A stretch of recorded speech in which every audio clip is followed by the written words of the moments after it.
ကျွန်တော်တို့ခုနေ့ကတော့ဒီ restaurant growth ဆိုရဲ legal problem ကို solve လုပ်မှာပေါ့နော်အဲ့တော့သူဘာတွေတောင်းထားလဲကိုကျွန်တော်တို့ကြည့်ရအောင်ဒီ table မှာဆိုလို့ရှိရင်ဒီ restaurant ထဲမှာရှိရဲ့ customer transaction နဲ့ပတ်သက်တဲ့ data တွေကို record လုပ်ထားတဲ့ table ပေါ့အဲ့မှာ visitor on ဆိုတာကြတော့ဒီ customer ID ကနေပြီးတော့ restaurant ဒီ customer ပေါ့နော် customer တွေ restaurant ကိုလာခဲ့တဲ့ date ကိုမှတ်ထားတယ်နောက်တစ်ခုကကျတော့ amount ကကျတော့ဒီ customer ဘယ်လောက်သုံးသွားလဲသုံးသွားတဲ့ပမာဏကိုမှတ်ထားတဲ့ record အဲ့တော့ဒီမှာဆိုလို့ရှိရင်တော့သူကဘယ်လိုပြထားလဲဆိုရင်သူဒီတနေ့နေ့တိုင်းရောင်းရတယ်ဆိုတဲ့သဘောပေါ့နော်တနေ့ချင်းစီမှာတနေ့နေ့တိုင်းရောင်းရတယ်မရောင်းရတဲ့နေ့မရှိဘူးဆိုတဲ့အဓိပ္ပာယ်မျိုးသူရေးထားတယ်ပေါ့နော်သူတကယ်လိုချင်တာကြတော့ဗာလဲဆိုလို့ရှိရင်ကျွန်တော်တို့ဒီ7 days မှာရှိရယ် moving average amount ကိုလိုချင်တာအဲ့တော့သူ moving average ကိုဘယ်လိုတွက်ရမလဲဆိုတာလဲကျွန်တော်တို့ပြောထားတယ် current day ကနေပြီးတော့ရှေ့6ရက် data ကိုတွက်ခိုင်းတယ်ပြီးတော့အဲ့ဒီဟာကိုမှကျွန်တော်တို့ကဘာလုပ်ပေးဖို့လိုလဲဆိုရင်decimal place 2နေရာအထိယူပေးရမယ်ပေါ့နော်နောက်တစ်ခုကကြတော့ကျွန်တော်တို့ဗာလဲဆိုရင်ဒီ visitor on ကိုကျွန်တော်တို့ ascending order နဲ့ sorting စီးပေးဖို့လိုတယ်ပေါ့နော်အဲ့တော့တစ်ချက်ကြည့်ကြည့်အောင်ဒီကောင်မှကျွန်တော်တို့ဗာလဲဆိုရင်ဒီ moving average amount ပေါ့နော်အဲ့မှာသူကဘာကိုလိုချင်တာလဲဆိုရင် weekly moving average amount ကိုလိုချင်တာပေါ့နော်7 day ဟာကိုလိုချင်တယ်အဲ့ဒါကိုမှကျွန်တော်တို့က rounded to 2 decimal place ပေါ့နော် decimal 2နေရာထားခိုင်းတယ်ပေါ့ဒီမှာဆိုရင်တော့ကျွန်တော်တို့ဒါ amount ကလည်း integer ဖြစ်တဲ့အတွက်ကြောင့်မလို့sum function မှာတော့ကျွန်တော်တို့ rounded လုပ်ပေးကြမလို့ပေါ့နော် average မှာပဲလုပ်ပေးရမှာသူလည်းပြောထားရပေါ့နော် average amount ကိုပဲကျွန်တော်တို့2 decimal place လုပ်ပေးရမှာနောက်တစ်ခုကကြတော့ကျွန်တော်တို့ဗာလဲဆိုရင်ဒီကောင်ကြီးကိုဒီ visitor on ကိုဗာနဲ့ပြအောင်လဲဆိုရင် ascending order format နဲ့ပြပေးရအောင်ပါနော်အဲ့တော့ကျွန်တော်တို့ဒီမှာဆို restaurant group ကိုသိချင်တဲ့နေရာမှာသူကဒီ weekly moving average နဲ့တွက်ခိုင်းတယ်ပေါ့နော်အဲ့တော့ကျွန်တော်တို့ moving average ဆိုတာဘာလဲဆိုတာကိုကျွန်တော်တို့အရင်ကြည့်ကြအောင် moving average ဆိုတာတော့ကျွန်တော်တို့ဒီရုတ်တရက်ကျွန်တော်တို့ဒီဥမာရုတ်တရက်ဈေးတက်သွားတာတို့ဈေးကျသွားတာတို့အဲ့လိုမျိုး unexpected spike တွေ dip တွေကိုကျွန်တော်တို့ reduce ဖြစ်ပြီးတော့ဒီ smooth trend တွေကိုလိုချင်တဲ့ချိန်မှာ moving average ကိုတွက်လို့ရမယ်ပေါ့နော်နောက်တစ်ခုကကျတော့ကျွန်တော်တို့ဗာလဲဆိုတော့ recently ရောင်းရတဲ့ဟာမျိုးကိုသိချင်တယ်ဆိုလို့ရှိရင်ကျွန်တော်တို့ moving average ကိုကြည့်လို့ရတယ်သူ့ output ကိုကျွန်တော်တို့တစ်ချက်ပြန်ကြည့်အောင်သူ့ output မှာဆိုရင်ကျွန်တော်တို့ဒီ average amount ဆိုတာသူဘယ်လိုတွက်ထားရလဲဆိုတော့ဒီ9ရက်စာကျွန်တော်တို့ပေါင်းလိုက်တယ်ပေါင်းပြီးတော့အဲ့9ရက်နဲ့ဒီပေါင်းလိုက်တဲ့အရေအတွက်က9ရက်ရှိတဲ့အတွက်ကြောင့်မလို့9ရက်နဲ့ပြန်စားတယ်ဒါဆိုရင်ကျွန်တော်တို့ recently 9ရက်အတွင်းမှာတစ်နေ့ကိုဘယ်လောက်ရောင်းရလဲဆိုတာမျိုးကျွန်တော်တို့သိရတယ်နော်အဲ့တော့ကိုက daily sales ဆိုတော့ daily sales ပဲဒါပေမဲ့ recent daily sales ဆိုတာမျိုးကိုသိကျင်တယ်ဆိုရင်ကျွန်တော်တို့ဘာနဲ့တွက်တင်လဲဆိုရင် moving average နဲ့တွက်ပေးတယ်ဥပမာဆိုရင်ကျွန်တော်တို့ကျွန်တော်တို့ analytic hub နဲ့ပဲ example ပေးလိုက်မယ်ပေါ့နော် analytic hub မှာဆိုလို့ရှိရင်ကျွန်တော်တို့ဒီ2နှစ်စာ3နှစ်စာဒီfollower တွေရှိရဆိုပါတော့သူတို့ဒီနေ့တိုင်းထပ်တက်ပြီးလာနေ new follower တွေပေါ့နော်ဒီလိုအမျိုးတွေဆိုလို့ရှိရင်ကျွန်တော်တို့က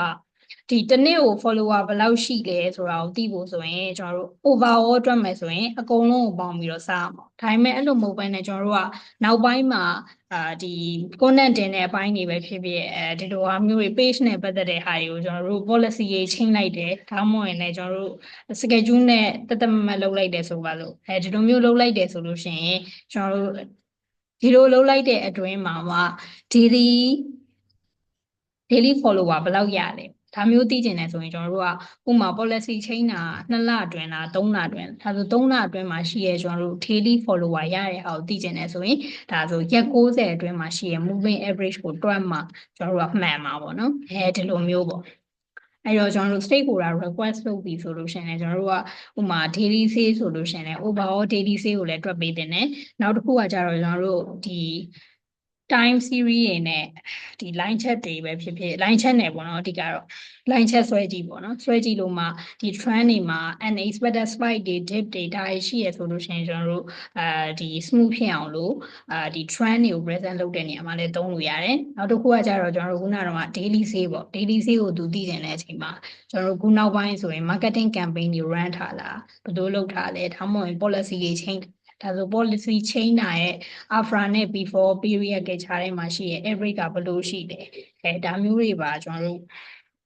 deep dive analysis လုပ်ပြီးတော့ moving average နဲ့တွက်ပြီး present လုပ်ပေးမယ်ဆိုရင်ဒါပို့ပြီးတော့ accurate ဖြစ်တဲ့ daily sale ကိုရနိုင်တယ်ပေါ့နော်ဒီလိုနေရာမှာသုံးလို့ရတယ်နောက်တစ်ခုကျွန်တော်တို့ဒါ focusing တွေလုပ်ရင်လည်းဒီတိုင်းပဲပေါ့နော်ကျွန်တော်တို့ကဒီ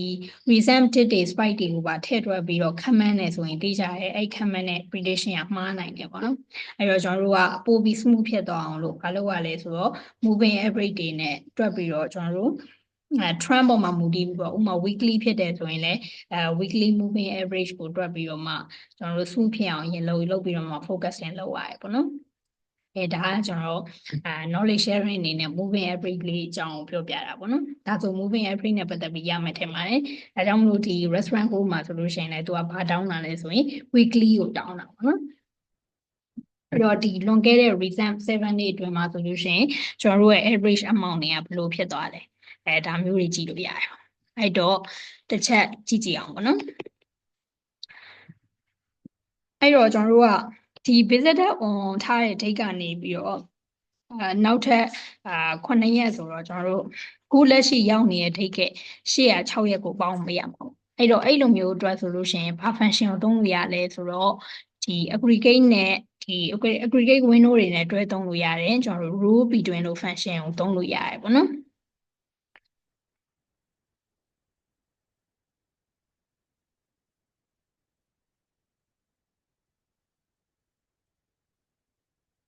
အဲ့တော့ဒီ aggregate function နေနဲ့ကျွန်တော်တို့တွဲသုံးလို့ရတယ်ပေါ့အဲ့တော့ဒီ aggregate function နေနဲ့ဆိုလို့ရှိရင်ကျွန်တော်တို့ဘယ်လိုသုံးလို့ရလဲဆိုတော့ဒီမှာဆိုလို့ရှိရင်သူကဘယ်လိုဖြစ်သွားမလဲဆိုတော့9ရက်အတွင်းမှာမှကျွန်တော်တို့ကပိုင်းကျင်တာပေါ့ဒါဆိုလို့ရှိရင်ဒီကောင်ကျွန်တော်တို့ကြည့်လိုက်အောင် row between မှာသူ support လုပ်တာ unbounded precedent နဲ့ကျွန်တော်တို့ဒါ following ဆိုတာလေးရှိရပေါ့အဲ့တော့ precedent ဆိုလို့ရှိရင်ကြတော့ဘာအိဗယ်လဲဆိုတော့သူ့အပေါ်က previous row တွေကိုပေါင်းပြအဲ့မှာကျွန်တော်တို့က unbounded လို့ပြောလိုက်ပြီဆိုလို့ရှိရင်သူ current row ကနေပြီးတော့ရှိသမျှအပေါ်က row တွေအကုန်လုံးပေါင်းပေးလိုက်တာပေါ့ပေါင်းပေးလိုက်တဲ့ value ကဒါ sum value ပေါ့ကျွန်တော်တို့ဒီမှာကြည့်လိုက်ရင် second row မှာရှိရဲ့ random sum ကိုကြည့်လိုက်ရင်9000 8000ဘာကြောင့်လဲဆိုအပေါ်က4000 8000နဲ့ပေါင်းလိုက်လို့ third row ဆိုလို့ရှိရင်လည်းအပေါ်က2ခုနဲ့ပေါင်းလိုက်တယ်ပေါ့နော်ဒီလိုမျိုးတွက်တာပေါ့နောက်တစ်ခုကကြတော့ကျွန်တော်တို့ following ဆိုရင်ကြတော့အောက်ကဟာကိုပေါင်းပေးရဒီမှာမှသူကဘာလဲဆိုတော့ဒီ previous row တစ်ခုရှိမယ်ပြီးရင်ကျွန်တော်တို့အောက်က row ရှိမယ်အဲ့တော့အောက်က row နဲ့ previous row နဲ့ပေါင်းတင်တယ်ဆိုလို့ရှိရင်ကျွန်တော်တို့ဘာသုံးလို့ရလဲဆိုတော့ဒီ one preceding and one following ဆိုတာသုံးလို့ရတယ်ကျွန်တော်တို့ case မှာဆိုလို့ရှိရင်ဘူးလက်ရှိရောက်တဲ့ဟာနေပြီးတော့ကျွန်တော်တို့ကရှေ့6ရက်ကိုပေါင်းတင်တာဒါဆိုရင်ကျွန်တော်တို့ preceding နဲ့ဒီဘာရှိမလဲဆိုတော့ following နဲ့မှာဆိုဘာကိုသုံးမလဲဆိုတော့ preceding ကိုသုံးမယ်ပေါ့နော်ဒါကျွန်တော်တို့ခုနေ့မှသိလာတဲ့ function အသစ်ပေါ့နော်စပြီးရေးပါမယ်အဲ့တော့အဲ့ဒီဟာမတိုင်ခင်မှာကျွန်တော်တို့ကဒါ row တွေကိုပေါင်းနေတာဖြစ်တဲ့အတွက်သိကြရပေါ့ customer ကဒီတစ်နေ့ထဲမှာပဲ2ယောက်လာတယ်ဆိုလို့ရှိရင်သူကဒီ visitor on က duplicate ဖြစ်နေမှာပေါ့အဲ့တော့ကျွန်တော်တို့က duplicate ဖြစ်နေဥပမာဆို day 10လို့ဟာမျိုး day 10မှာဆိုရင် customer 1 or 3ရောလာတာဒါဆိုရင် duplicate တွေဖြစ်နေမှာကျွန်တော်တို့က row ဆိုလို့ရှိရင် row ပဲယူမှာဒါဆိုကျွန်တော်တို့ခုလက်ရှိ row ကို date ကနေပြီးတော့ရှေ့6ရက်ကိုလိုချင်အရင်ဆုံးဘာလို့မှရမလဲဆိုရင်ဒီ date တွေကို pre aggregate ပေါ့နော်ကြိုးပြီးတော့ aggregate လုပ်မှရမယ်အဲ့တော့ကျွန်တော်တို့ group by သုံးပြီးတော့စပြီး aggregate လုပ်လိုက်မယ်အဲ့တော့ကျွန်တော်တို့ visitor on ပါမယ်ပြီးရင်နောက်တစ်ခုကကြတော့ sum amount ဒီကောင်ကြီးကကြတော့ amount ဖြစ်သွားမယ်ဘယ် table ရလဲဆိုရင် customer table ရကျွန်တော်တို့ aggregate တွေသုံးထားရတော့ကြောင့် group by ရမယ်ပေါ့နော် visitor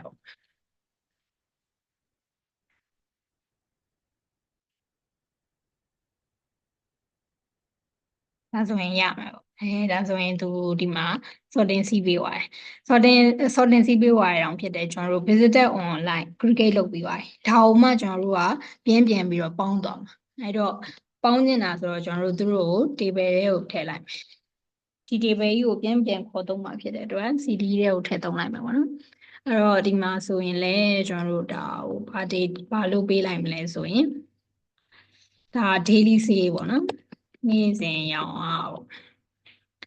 ပြီးရင်ကျွန်တော်တို့ဒီကောင်ကြီးကိုမှပြန်ပြီးတော့ဒီခုနက row ပြီးတွင်နဲ့ပြန်ပြီးရှာမယ်အဲ့တော့ sum ဒီမှာမှ amount over အဲ့တော့ day တွေကို sorting အရင်စီးမှရမှာပေါ့အဲ့တော့ကျွန်တော်တို့က order by နဲ့ sorting စီးလိုက်မယ် order by visitor on ascending နဲ့စီမှာဆိုတော့ကျွန်တော်တို့မရေးတော့ဘူး default ဆိုတော့ ascending နဲ့ပဲပေးလိုက်မယ်ပြီးွားရင်ကျွန်တော်တို့ဘာလဲဆိုတော့ခုနကတော့ row preceding ပေါ့အဲ့တော့ row ပြီးတွင်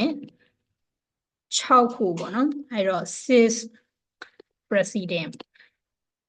ဒီမှာတော့သူက unbounded ဆိုရင်ကျွန်တော်တို့ဒါရှိသမျှ row တွေကုန်လုံးကျွန်တော်တို့ custom လိုချင်တယ်ဆိုရင် unbounded နေရာမှာကိုလိုချင်တဲ့ row ရေအတွက်ကိုရေးပေးရမယ်ဒီမှာဆိုကျွန်တော်တို့က6 row လိုချင်တာဖြစ်တဲ့အတွက်6 preceding သုံးမယ်ပေါ့နော်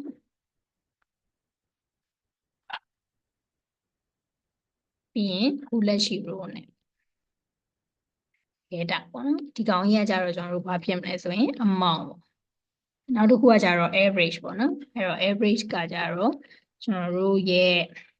amount over ခုနအတိုင်းပဲ sorting စီမယ် visitor on ပြီးရင်ခုနဒီ9ရက်အတွင်းမှာ6 preceding နဲ့ current row ဒီကောင်ကြီးကိုကြတော့ဘာလုပ်ပေးမလဲဆိုရင်ဒီကောင်ကြီးကကြတော့ဘာလဲဆိုရင် average amount ပြီးရင်ကျွန်တော်တို့သူထုတ်ခိုင်းတဲ့ visitor on နဲ့ထုတ်အဲ့တော့ visitor on ပြီးသွားရင်ကျွန်တော်တို့ဖေး table ကလည်းဆိုရင်customer table မဟုတ်တော့ဘူး aggregate လုပ်ထားတဲ့ daily sale table ဒါဆိုရင်တစ်ချက်ကြည့်အောင်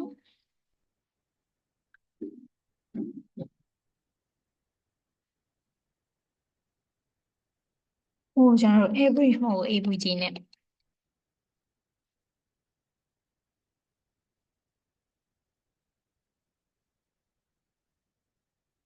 ဒါဆိုရင်ကျွန်တော်တို့ရပြီဆိုပေမဲ့ဒီမှာကျတော့သူကရှေ့ဒီ9ရက်ပြည့်အောင်ဆိုရင်ဒီ9ရက်နေ့ကနေစပြီးတော့မှ9ရက်ပြည့်မှာအဲ့တော့ကျွန်တော်တို့က9ရက်ပြည့်တဲ့ data တွေပေါ့နော်9ရက်ပြည့်ပြီးတော့ပေါင်းလို့ရတဲ့ data တွေကိုပဲကျွန်တော်တို့ကယူမယ်ဆိုပြီးတော့ filter လုပ်ရမယ်အဲ့တော့ filter လုပ်ဖို့အတွက်ဆိုရင်ကျွန်တော်တို့ဒီမှာ sub query နဲ့ပဲရေး cd နဲ့ရေးတူတူပဲပေါ့နော်အဲ့တော့ sub query နဲ့ပဲကျွန်တော်တို့ရေးကြမယ်ဒီမှာကကျွန်တော်တို့ဘာလို့ပေးလိုက်မလဲဆိုရင်ဒီကောင်ကြီးကကြတော့ဒါ moving array လို့ကျွန်တော်တို့ပေးလိုက်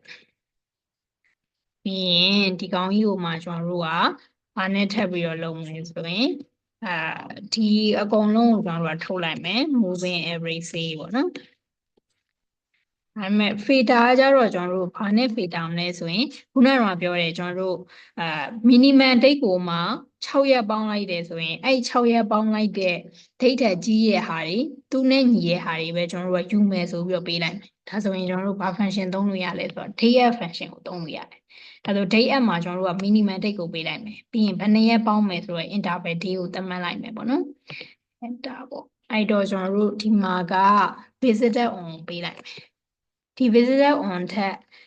ဒီ visitor on ကခုနက minimum date ထက်ကြီးရမယ်လို့ကျွန်တော်တို့ပေးလိုက်မယ်နော်အဲ့တော့ select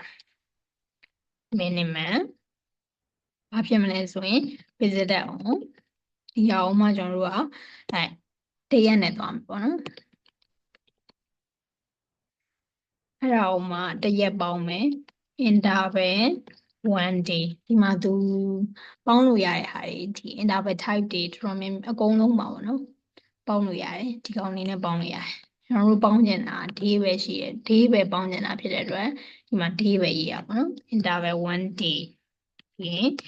ဘယ်ရလဲဆိုရင်ကျွန်တော်တို့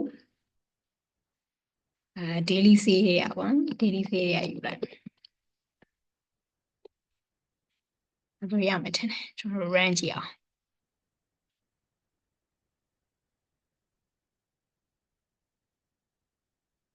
ဟိုကျွန်တော်တို့ဒီမှာ CDE တွေပဲဖြစ်တဲ့အတွက်ကြောင့်မလို့ကောမှာကုတ်ပေးဖို့လိုတယ်ဒီပဲနှလုံးဖြစ်သွားပြီဆို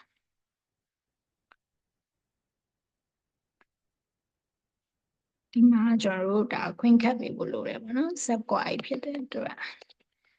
ပြန် run ပါမယ်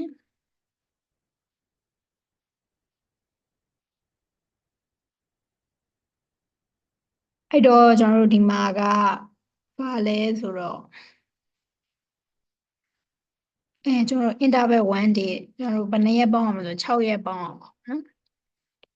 6ရက်ပေါင်းအောင်ပါ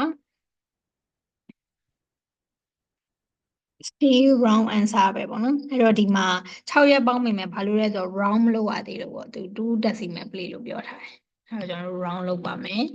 wrong comma 2နှစ်နေရာပေါင်းနှစ်နေရာကျွန်တော်တို့ round လုပ်မယ်ပြီးရင်ပြန် run ကြည့်မယ်ဒါဆိုရပါနော်ဒါဆိုရပြီဖြစ်တဲ့အတွက်ကြောင့်မို့လို့ကျွန်တော်တို့ဘာလုပ်လို့ရပြီလဲဆိုရင် submit လုပ်ကြည့်လို့ရပါပြီအဲ့တော့ခုနေ့ပြန်ပြီးတော့ကျွန်တော်တို့ဘာတွေလေ့လာခဲ့လဲဆိုရင်ကျွန်တော်တို့ moving average ပေါ့နော် moving average ကိုမှ simple moving average ကိုကျွန်တော်တို့ဒီသိခဲ့ရပေါ့နော်ဒီ problem ကို solve မြင်တယ်နောက်ထပ်ကျွန်တော်တို့ဘာစာရေးလုပ်ခဲ့ရလဲဆိုတော့ row ပြီးတွဲပေါ့ဒီကောင်ကကြတော့ခုနကကျွန်တော်တို့ဘယ်နှ row ထိလို့ခြင်းလဲဒီကောင်လေးနဲ့ပတ်သက်ပြီးတော့ကျွန်တော်တို့သုံးလို့ရတယ်ဒုတိယကတော့ကျွန်တော်တို့ aggregate function တွေနဲ့တွဲပြီးတော့သုံးလို့ရတာပေါ့နော်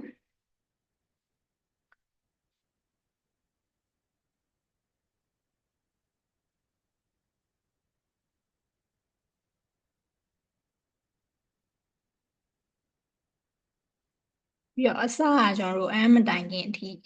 သွားရမယ်ဒါဒီပြောထားတယ်နော်ပြီးတော့ကျွန်တော်တို့ဒီမှာဆို unbounded တွေပါလဲဆိုတော့ president တွေ following တွေဒါရရှိရပေါ့နော် current row မတိုင်ခင်က president ဆို current row မတိုင်ခင်က row တွေအကုန်လုံးစဉ်းစားရတယ် following ဆိုရင် current row မတိုင် current row ပြီးရဲ့နောက်က row တွေအကုန်လုံးစဉ်းစားရတယ်ပေါ့နော် current row ဆိုလို့ရှိရင်ဒါဒီခုလက်ရှိ row ကနေပြီးတော့ကျွန်တော်တို့ဒီအစုံဒါမှမဟုတ်လို့ရှိရင်အစကို ring သတ်မှတ်ပေးထားတာပေါ့နော်ဒါအတွက်သုံးတယ်ဆိုတာပြောထားပါပြီးရင်ကျွန်တော်တို့ဘာ function ထပ်ပြီးတည်ခဲ့သေးတယ်ဆိုတော့ interval တွေပေါင်းဖို့အတွက် def function တည်ခဲ့တယ်ပေါ့နော်ဒါတွေရမယ်ထင်ပါတယ်အဲ့တော့ကျွန်တော်တို့ကို submit လုပ်လိုက်ပါမယ်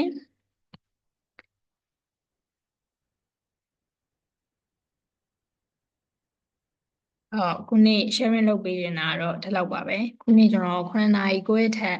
ကျော်သွားရပါတော့ရှေ့မှာကျွန်တော် personal ကိစ္စလေးတစ်ခုရှိလို့အဲ့တော့နောက်နေ့စကြရင်တော့ကျွန်တော်တို့9နာရီခွဲမတိုင်ခင်တင်ပေးပါမယ်အားလုံးကျေးဇူးတင်ပါတယ်ဗျ